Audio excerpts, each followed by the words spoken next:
Bismillahirrahmanirrahim. Assalamualaikum warahmatullahi wabarakatuh. Alhamdulillah wassalatu wassalamu ala Rasulillah wa ala alihi wa sahbihi wa mawala.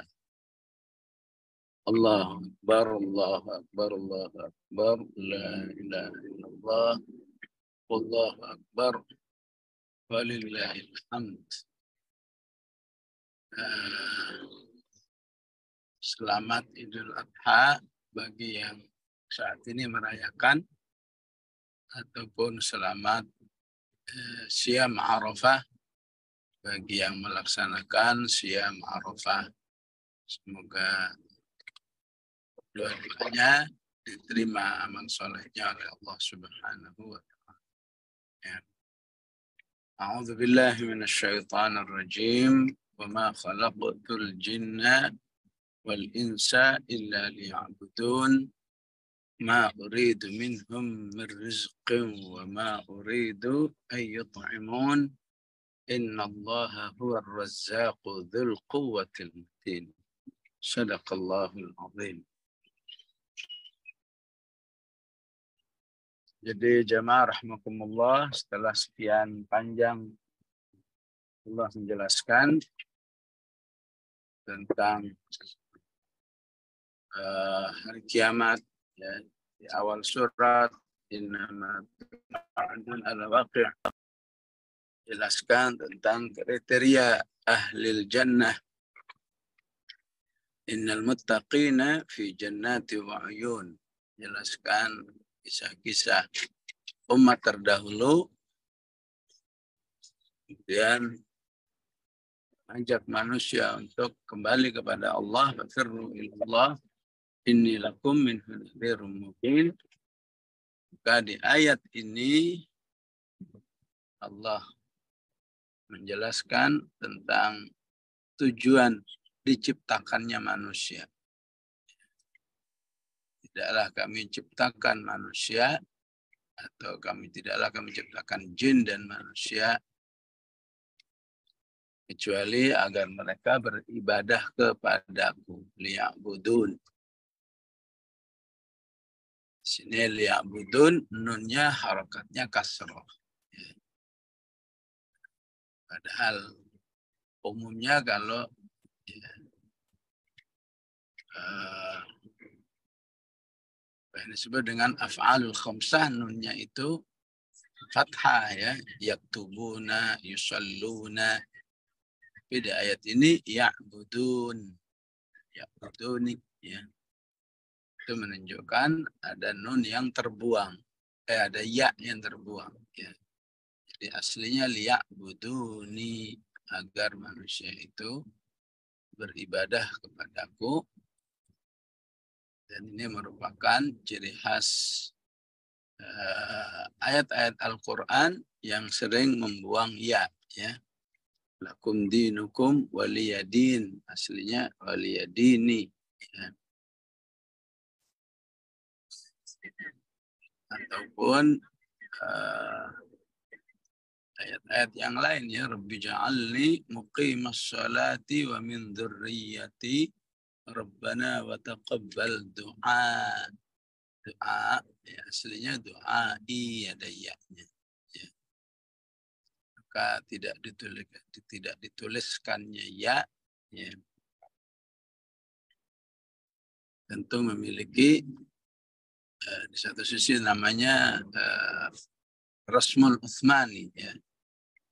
Yang sudah dari Allah Subhanahu wa Ta'ala tanpa ya. Di sisi lain juga memiliki makna, ya, agar manusia lebih dekat kepada Allah Subhanahu wa Ta'ala. Ya.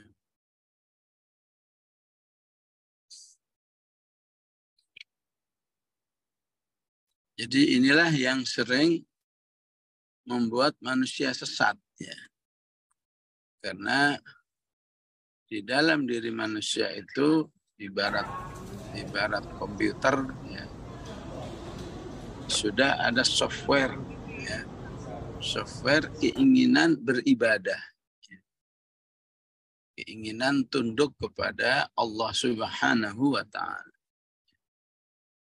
Namun software ini juga tidak dibimbing dengan wahyu Allah Subhanahu wa Ta'ala, maka software ini bisa melenceng, ya. Kemudian ada yang menyembah secara umum, menyembah makhluk, ya, yang menyembah laut dengan Nyi Roro Kidulnya, ya, menyembah sapi seperti yang banyak terjadi di negeri-negeri yang penduduk Hindu, ya, menyembah berhala. Ini semua tidak terlepas karena kecenderungan atau fitrah manusia untuk beribadah. Al-Quran turun untuk memberi penjelasan kepada manusia bahwa Allah lah yang harus diberikan amal penghambaan yang disebut dengan ubudiyah. Ya. Ternyata manusia walaupun sudah dibekali akal, ya, sudah ada yang mengajaknya, ya, masih butuh satu legalitas, ya,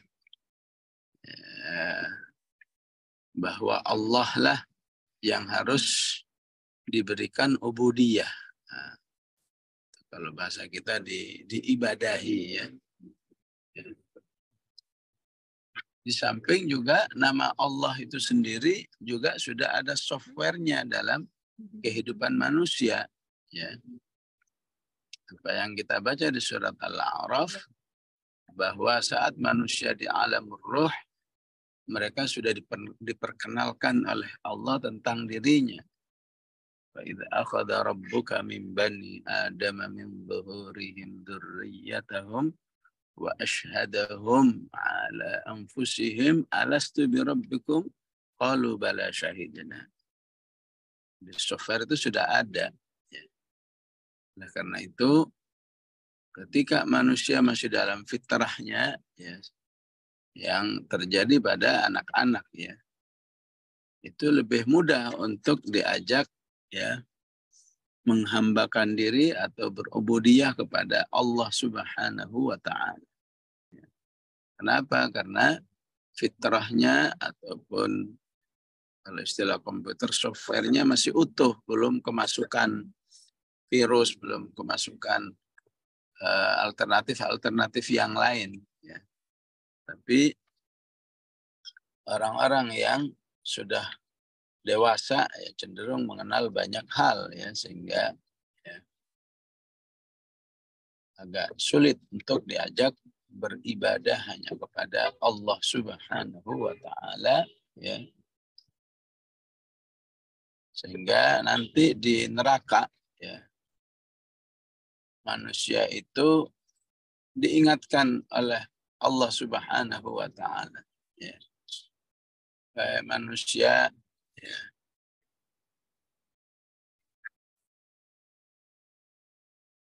apa yang akan kalian lakukan, ya, kalau saja Allah memberi syarat, ya, memberi syarat untuk selamat dari api neraka ini, ya. Wah, semua mengatakan, wah, kalau saja kami punya harta sepenuh bumi akan kami serahkan, ya, dan kami serahkan agar kami selamat dari azab neraka ini. Ini disebutkan dalam hadis sahih, hadis qudsi, padahal Allah katakan, ya, manusia sebetulnya selamat dari api neraka itu perkara yang sangat mudah, nggak perlu biaya jutaan triliun, ya, seperti yang kalian ungkapkan. Sebetulnya selamat dari api neraka itu cukup kalian hanya menghambakan diri kepada Allah, maka insya Allah kalian selamat, ya. وَمَا خَلَقْتُ الْجِنَّ وَالْإِنسَ إِلَّا لِيَعْبُدُونَ. Ya. Maka apa pengertian ibadah? Ya. Ibadah secara bahasa at-tadhallul, ya, menyerahkan diri sepenuhnya hanya kepada Allah Subhanahu wa Ta'ala.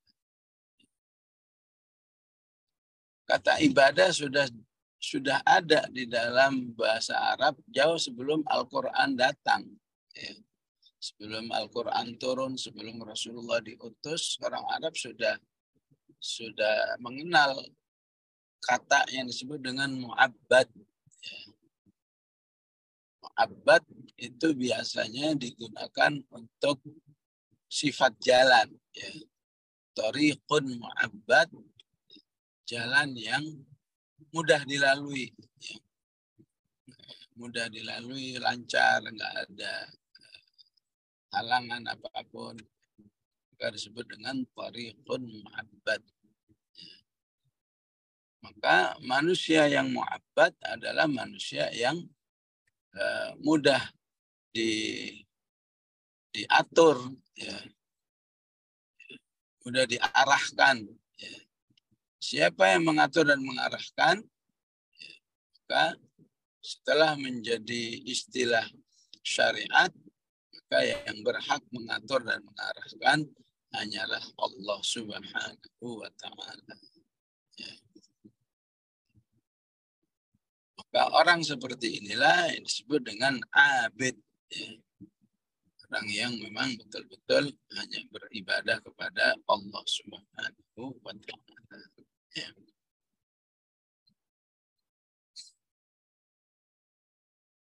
Nah, dalam hadits qudsi yang lain, ya, beribadah itu menjadi satu agenda kehidupan manusia sepanjang hidupnya selama 24 jam.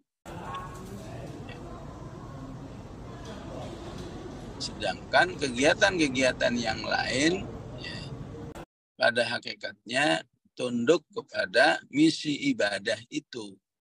Ya. Yang diistilahkan dengan mahdah, ghairu mahdah. Ya. Ibadah yang sifatnya sudah ada bentuknya, sholat, puasa, dan lain sebagainya. Ya. Ada ghairu mahdah, ya, yang sifatnya orang mengatakan sifatnya keduniaan, ya, yang jadi pejabat, yang jadi ibu rumah tangga, yang pebisnis, ya. Maka semua kegiatan itu juga tidak boleh lepas dari nilai-nilai ibadah. Ya. Bagi yang berbisnis, kalau dia membawa misi ibadah, maka bisnisnya, ya, harus taat kepada aturan Allah Subhanahu wa Ta'ala. Yang jadi pejabat, menjadi ibu rumah tangga, menjadi karyawan, karyawati, ya, semuanya harus tidak boleh lepas, ya, tidak boleh lepas dari nilai-nilai ibadah. Ya. Baru manusia itu disebut dengan, ya, berubudiyah secara syamilah, ya, berubudiyah seutuhnya kepada Allah Subhanahu wa Ta'ala. Ya. Ya, disinilah letak penyimpangannya, ya, yang sering dicontohkan kehidupan seorang wanita. Ya. Seorang wanita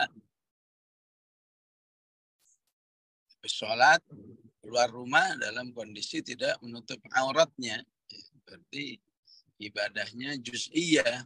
Ya. Ibadahnya hanya sebatas sholat. Setelah sholat nggak ada ibadah lagi. Kenapa? Karena tidak tunduk pada aturan Allah Subhanahu wa Ta'ala. Maka ibadah menjadi syamilah, ya, ketika hidupnya seutuhnya mengikuti petunjuk Allah yang telah dituangkan dalam ayat-ayat Al-Quran. Ya.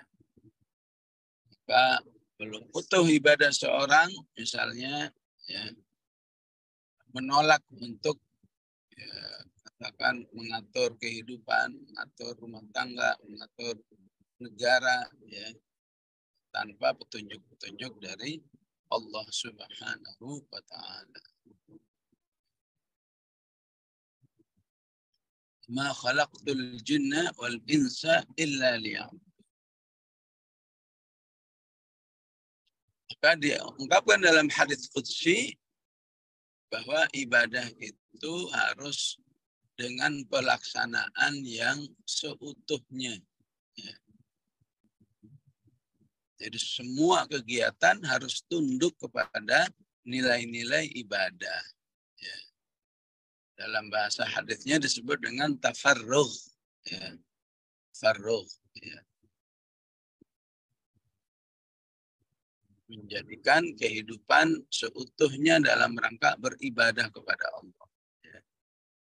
Saat hidup sendiri, saat berumah tangga, saat mengatur negara, saat mengatur kehidupan dunia, ekonominya, dan seterusnya, ya, disebut ibadah, bisa bernilai ibadah ketika semuanya sesuai dengan petunjuk Allah Subhanahu wa Ta'ala. Ya. Dalam hadits qudsi diriwayatkan oleh At-Tirmidzi, Rasulullah bersabda, Allah berfirman, tafarragh li'ibadati. Ya.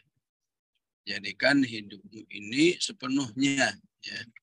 Istilahnya sepenuhnya itu dari A sampai Z hanya untuk beribadah kepada Allah. Ya. Ini janji Allah yang pasti, ya, kebenarannya ataupun realisasinya ya sebenar apa yang ada dalam Al-Quran. Ya. Tafarragh li'ibadati. Jadikan sepenuhnya hidupmu itu dalam rangka ibadah kepada Allah. Ya.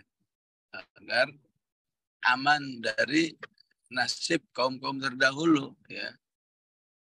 Kaum Musa, kaum Nabi Hud, kaum Nabi Saleh, kaum Nabi Nuh, kaum Nabi Lut yang dibahas dalam surat Adz-Dzariyat.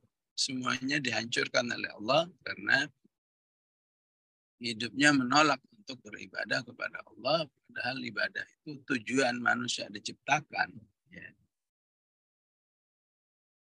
Amla sadraka ghinan. Aku penuhi hatimu atau dadamu dengan kecukupan dalam kehidupan. Ya, baik kecukupan, ya, kecukupan memang secara real melimpah, ya, rezekinya, ya. Kenapa? Karena ada rasa syukur.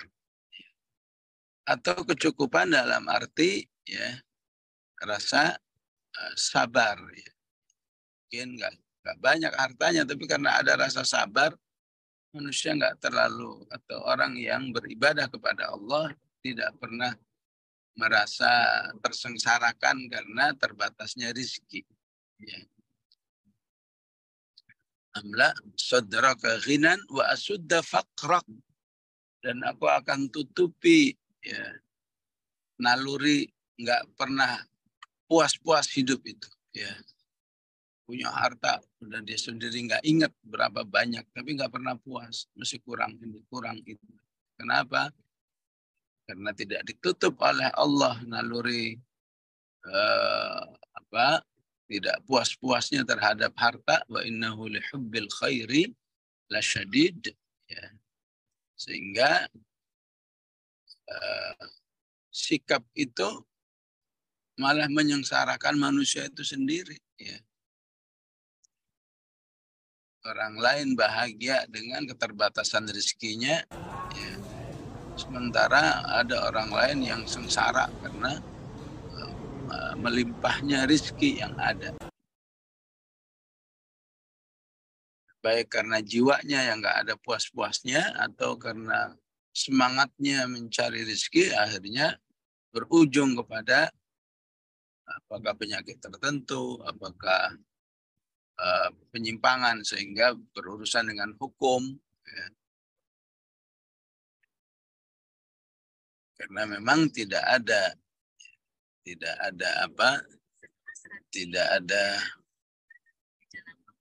bimbingan dari Allah Subhanahu wa Ta'ala dalam hidupnya. Wa illam taf'al, jika kamu tidak melakukan, ya, tidak melakukan berarti tidak mau beribadah, ya. Atau tidak fokus di dalam ibadah, hidupnya setengah-setengah. Ya, ibadah saya hanya cukup dalam urusan yang mahdoh saja, sholat, puasa, haji, zakat. Ya. Tapi dalam urusan kehidupan secara umum, dia tidak mau melaksanakan syariat Islam, berarti ibadahnya ibadah yang juz'iyah, yang parsial. Ya. Wa illam taf'al, ya, amla sadraka faqra. Maka aku akan penuhi dadamu itu dengan kefakiran. Enggak pernah puas dengan harta sebanyak apapun. Ya. Sudah faqra. Ya. Ya. Amla sadraka faqra. Aku penuhi dadamu dengan rasa kefakiran. Walam asudda faqrak. Dan tidak akan pernah saya tutup. Tidak akan pernah saya kunci rasa kekurangan atau rasa tidak pernah puas terhadap harta yang ataupun rezeki yang dia terima dari Allah Subhanahu wa taala. Bahkan cenderung orang yang tidak beribadah kepada Allah menganggap harta itu adalah karena kepandaiannya, ya, sebagaimana yang diungkapkan oleh Qarun, ya, qala innama utituhu ala ilmin indi, ya. Saya kaya ini ya karena kepintaran saya. Tidak ada urusannya dengan Musa alaihissalam. Jadi dalam hadits qudsi, ya, berarti apa? Orang yang beribadah itu hidupnya lebih dibimbing oleh Allah, ya, lebih dicukupi oleh Allah Subhanahu wa taala. Sehingga ini bisa menjadi satu evaluasi, ya. Ketika orang beriman itu merasa tersengsarakan karena, ya, karena urusan-urusan keduniaan yang ada, maka yang perlu dievaluasi adalah bagaimana semangat ubudiyahnya, ya, semangat penghambaannya kepada Allah Subhanahu wa taala, ya. Karena dalam bab keduniaan, ya, Allah sudah jamin, ya, bahwa itu, ya, tanggung jawab saya. Ya. Maka di ayat ini dikatakan, di ayat berikutnya, ma uridu minhum min rizqin wa ma uridu ayyut'imun. Ya. Aku menyuruh kalian ibadah ini bukan berarti aku butuh rezeki dari kalian. Aku tidak ingin kalian itu memberiku rezeki. Ya. Ma uridu minhum min rizqin wa ma uridu ayyut'imun. Bahwa aku tidak ingin manusia itu memberi makan kepada saya.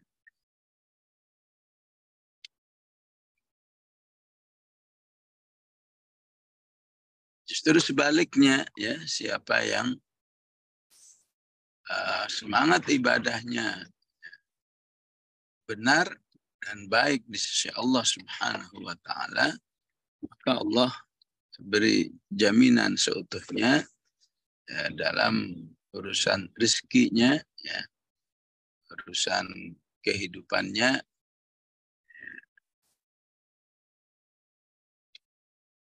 bahwa di dalamnya ada keterlibatan Allah Subhanahu wa taala. Ya. Maka disinilah keuntungan orang-orang yang beribadah kepada Allah Subhanahu wa taala. Ya. Jadi kalau kita baca Al-Muluk, ya, bahwa rezeki manusia itu, ya, akan diberikan ketika manusia berusaha. Ya. Walladzi ja'ala lakumul arda dhalulan famshu fi manakibiha, ya, wa kulu min rizqih. Kamu jalan di muka bumi ini, ya, Maka disitulah Allah Subhanahu wa Ta'ala akan membuka rizki manusia. Sebelumnya bahwa setiap manusia ya sudah ada takarannya. Ya. Wa ma min dabbatin fil ardi illa 'ala Allahi rizquha. Ya. Tiap makhluk hidup sudah ada ya, jatah rezekinya. Ya. Rasulullah menjelaskan rizqu kal ajal. Ya. Rezeki itu bagaikan ajal. Ya. Sebagaimana ajal itu pasti, rezeki juga pasti. Ya. Sebagaimana ajal itu manusia nggak bisa menghindar diri. Ya. Ya. Kalau ada saatnya datang nggak bisa menghindar. Saatnya belum datang nggak bisa dipaksa-paksa supaya datang. Maka rezeki juga ya, sifatnya seperti ajal. Begitu. Ya. Nah, umumnya manusia rezekinya ya terdiri dari dua hal ini ya. Yang menjadi jatahnya dan yang diusahakannya. Ya. Jadi bisa dibayangkan ya kalau rezeki ya rezekinya hanya dari dua sumber ya. Sumber yang sudah menjadi ketetapan dan sumber yang dicari. Ya. Padahal bagi orang beriman masih ada dua sumber yang lain. Ya. Ya. Karena itu pentingnya ya di dalam masalah ibadah ini ya manusia memiliki prinsip bahwa pemberi rezeki itu hanyalah Allah Subhanahu wa Ta'ala. Ya. Innallaha huwar razzaq. Ya. Allah lah ya pemberi rezeki itu. Ya. Dzul quwwatil matin. Allah lah yang memiliki kekuatan yang sangat kokoh. Ya. Dzul quwwah. Ya. Karena ya, paket kehidupan itu pasti nggak pernah akan lepas ya.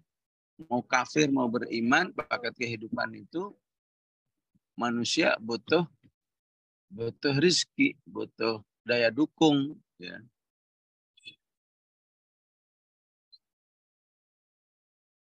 Maka Al-Qur'an mengatakan ya, ketika kamu beribadah di situ Allah tampil sebagai Ar-Razzaq. Ya. Sebagai pemberi rezeki bagi kamu. Ya. Sebaliknya kalau kamu nggak beribadah kepada Allah, mau hidup cara sendiri, maka Allah berlepas diri sebagai Razzaq. Ya. Kepada manusia itu, tentu Allah tetap sebagai Razzaq. Ya. Tapi apa jadinya kalau Allah katakan, kalau kamu nggak beribadah, ya udah cari aja sendiri. Saya nggak ikut-ikutan.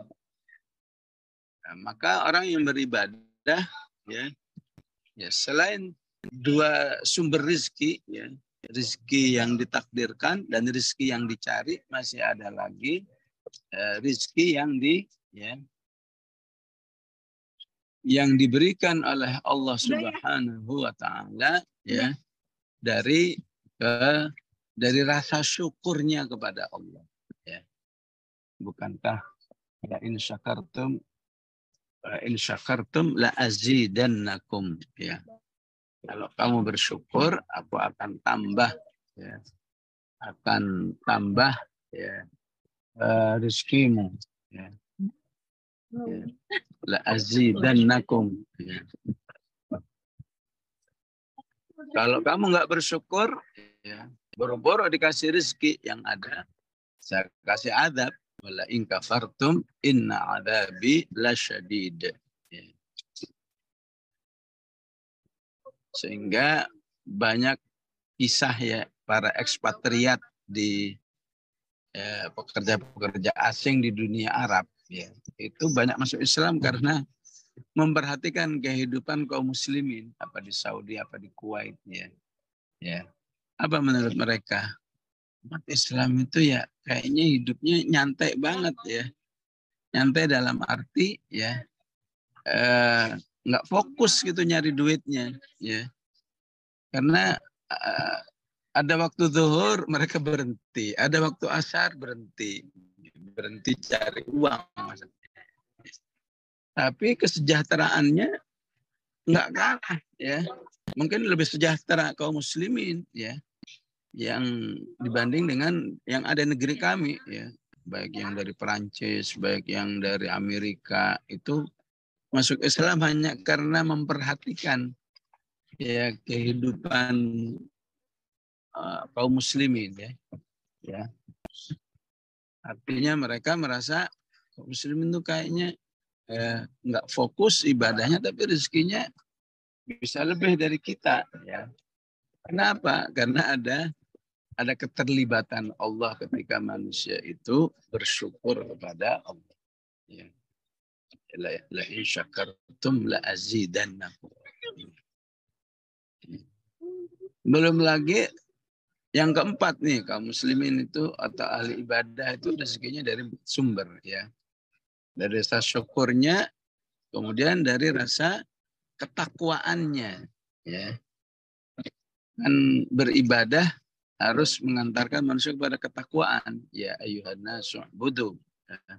Al-Baqarah 21. Ya ayuhan nasu budu rabbakumul ladzi khalaqakum walladzina min qablikum la'allakum tattaqun. Ya. Jadi bahkan ada rezeki yang diberikan oleh Allah ketika manusia itu bertakwa. Ya. Ketika manusia itu ya, yakin ya bahwa ketika saya fokus beribadah maka kehidupan saya dalam urusan rezeki Allah menjadi penghandlenya ya. Allah menghandle rezekinya ya. Tentu otomatis manusia lebih nyantai lagi ya dalam mencari rezeki sementara ya yang didapatkan bisa hampir sama dengan orang yang nggak mau ibadah, nggak sholat, hidupnya habis-habisan untuk nyari duit ya. Tapi hasilnya sama dengan yang nyari duitnya nggak terlalu istilahnya ngoyo ya, tapi semangat ya beribadahnya baik ya. Maka ini sudah seharusnya menjadi pelajaran bagi manusia ya. Dan inilah yang disebut dengan ya, resiko ya ketika manusia tidak menjadikan ibadah ya sebagai program kehidupannya sehari-hari. Maka karena itu Rasulullah berdoanya, ya Allah jangan kau sampai berlepas diri terhadap diriku walaupun untuk sekejap mata. Wala takilni ila nafsi tarfata ain. Ya. Dan prinsip seperti ini ya bahwa manusia ini kalau nggak beribadah habis waktunya untuk cari rezeki, tapi dapatnya nggak seberapa ya. Kalaupun dapat nggak memuaskan ya. Dan prinsip ini akan lebih bertambah lagi jaminan Allah ketika manusia itu menjadikan keluarganya pun sebagai keluarga yang beribadah kepada Allah. Ya. Ya, maka ada ayat misalnya di surat Thaha, wa'mur ahlaka bis-sholati, perintahkan keluargamu agar sholat ya. Wastabir alaiha, sabar dalam membangun rumah tangga yang ahli ibadah. Wastabir alaiha ya. La nas'aluka rizqan nahnu narzuquk ya. Ya. Kami tidak minta kamu itu agar membayar kepada Allah Subhanahu wa taala. Justru Allah yang beri rezeki kepadamu ya. Wal aqibatu littaqwa ya. Nah, ini juga menguatkan ya bahwa masalah rizki yang menjadi tema utama kehidupan manusia, ya. Ya, perhatikanlah kehidupan manusia ini, ya. Istilahnya dalam rangka rizki, manusia siap jumpalitan istilahnya, ya. Ya. Ada yang harus takdirnya cari rizkinya di pedalaman Kalimantan sana, ya. Ya, mempersiapkan kayu dan seterusnya, cari rizki, ya. Sebetulnya ketika semangatnya ibadah akan baik-baik aja. Tapi ketika sudah susah payah tapi tidak dalam rangka ibadah kepada Allah Subhanahu wa taala, inilah yang menjadi bencana bagi manusia, ya. Capeknya, susahnya bukan minta ampun, ya. Tapi kemudian hidupnya dilepas oleh Allah, ya. Oleh karena itu prinsip-prinsip rezeki wabil khusus di surat Asy-Syura, ya, mendapat penjelasan yang begitu detail dari Allah Subhanahu wa taala, karena Allah tidak mau, ya. Allah tidak ingin dengan kasih sayangnya itu menciptakan manusia, ya, tapi hidup dengan sengsara, ya. Kenapa? Hanya urusan rezeki, ya. Padahal Allah Subhanahu wa taala katakan, ya, kalau kamu beribadah, rezekimu itu 4 sumber, ya. Ya, istilahnya mungkin eh, tertutup atau terbatasi sumber dari keahliannya, ya, keahliannya mencari rezeki, ya. Nggak punya skill, nggak punya relasi, nggak punya modal, ya. Kalau dia masih beribadah, masih ada rezeki dari syukurnya, rezeki dari takwanya. Jadi nggak pernah terputus, ya. Oleh karena itu dalam pengenalan diri Allah Subhanahu wa taala juga selalu diingatkan peran Allah yang aghna wa annahu huwa aghna. Allah lah yang memberi kecukupan dalam urusan rezeki, wa annahu huwa aghna wa aqna. Allah lah yang memberi, ya, memberi apa? Rezeki yang cukup, ya. Kalau aghna itu rezeki yang berlebih, aghna secukupnya saja, ya. Tapi yang aghna dengan syukurnya akan hidup dengan baik, yang aghna, ya, ya, atau istilah lain hidup pas-pasan misalnya, dengan sabarnya itu juga membawa kepada kebaikan, ya. Dan keduanya bisa saling bekerja sama dengan baik karena sama-sama beribadah kepada Allah Subhanahu wa taala, ya. Oleh karena itu ibadah kepada Allah harus bisa menghasilkan suatu keyakinan innallaha huwar razzaq, ya, bahwa Allah itulah pemberi rezeki yang sesungguhnya, ya. Bukan bukan satu tempat kerja, bukan makhluk, ya. Maka ketika ini tidak difahami, disitulah terjadi penyimpangan-penyimpangan rizki, ya. Bagaimana manusia meyakini bahwa kalau miara ikan ini rizkinya lebih banyak. Ini karena penyimpangan. Innallaha huwar razzaq, ya. Kalau menanam pohon pepaya di halaman akan memperlancar rezeki. Kalau meletakkan cermin pas di dekat pintu misalnya, ya, pintu masuk juga akan menarik rezeki, ya. Kalau punya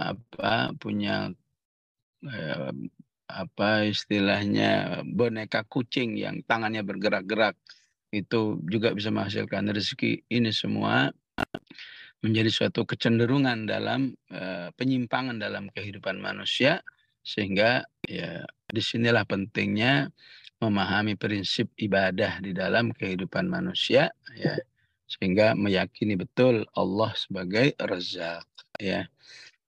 Demikian jamaah rahimakumullah, ya. Eh, Kajian kita pagi hari ini, mohon maaf tidak bisa seutuhnya, ya, baik dalam uh, durasi waktu ataupun tanya jawab, ya, karena keterbatasan waktu yang ada, ya. Ya, kebetulan saya idnya hari ini, ya. Jadi harus siap-siap ya. أقول قولي هذا وأستغفر الله العظيم. بسم الله الرحمن الرحيم. الحمد لله رب العالمين. اللهم صل وسلم على سيدنا محمد وعلى آل سيدنا محمد. اللهم أصلح لنا ديننا الذي هو عصمة أمرنا، وأصلح لنا آخرتنا التي إليها معادنا، واجعل الحياة زيادة لنا في كل خير، واجعل الموت راحة لنا من كل شر. صلى الله على سيدنا محمد وعلى آله وصحبه وسلم. الحمد لله رب العالمين. والسلام عليكم ورحمة الله wabarakatuh. Mohon izin semuanya.